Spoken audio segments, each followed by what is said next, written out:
Today I'm taking a look at Better Bubble Gas Leak Detector.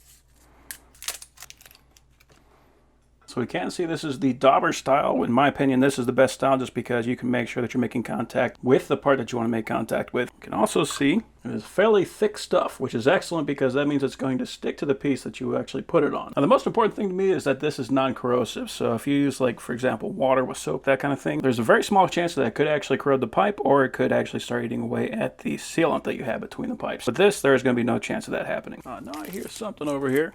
Let's find out where it is at.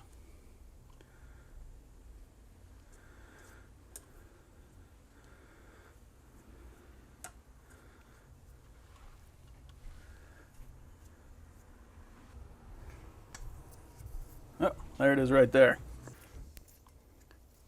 So, this stuff is pretty awesome. I mean, it makes it super obvious. And the fact we don't have to worry about the chemicals in here doing anything to those seals, this is great stuff to have.